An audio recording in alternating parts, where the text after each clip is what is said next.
நம்ம ஆசையாக லஞ்சுக்கு சாதம் பொரியல்னு செஞ்சு கொடுத்து விட்டுருவோம். பசங்க வந்ததும் பார்த்திங்கன்னா லஞ்ச் பாக்ஸ் அப்படியே பொரியல் இருக்குங்க. கேட்டால் டைம் ஆகிடுச்சின்னு சொல்லிடுவாங்க.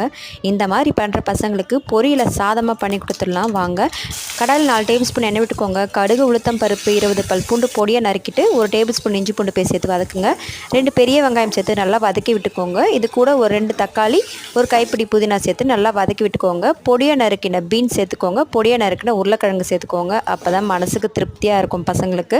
இது கூட பார்த்தீங்கன்னா 1 டேபிள் ஸ்பூன் அளவுக்கு உப்பு, மிளகாய்த்தூள், மல்லித்தூள், சீரகத்தூள், மஞ்சள்தூள் சேர்த்து நல்லா வதக்கி விட்டுக்கோங்க. இது நல்லா வதக்கி எண்ணெய் பிரிஞ்சதும் 2 கப் வடிச்ச சாதம் சேர்த்துக்கோங்க. ஒரு தடவை கலந்து விட்டுக்கோங்க. கூட 2 டேபிள் ஸ்பூன் உடச்ச கடலை, 1 டீஸ்பூன் சோம்பு அரைச்ச பொடி இதில் சேர்த்துக்கோங்க. கண்டிப்பாக இந்த மாதிரி உடச்ச கடலையும் சோம்பு பொடியை சேர்த்துக்கோங்க. டேஸ்ட்டு அட்டகாசமாக இருக்கும். அவ்வளோதாங்க. நல்லா ஆறினதும் லஞ்ச் பாக்ஸில் பேக் பண்ணி விட்டுருங்க. கூட சீரக அப்பளமும் சேர்த்து கொடுத்து விட்டு பாருங்களேன். கண்டிப்பாக மிச்சம் வைக்காமல் சாப்பிட்டு வருவாங்க. இதே மாதிரி செஞ்சு பாருங்கள், சாப்பிட்டு பாருங்கள்.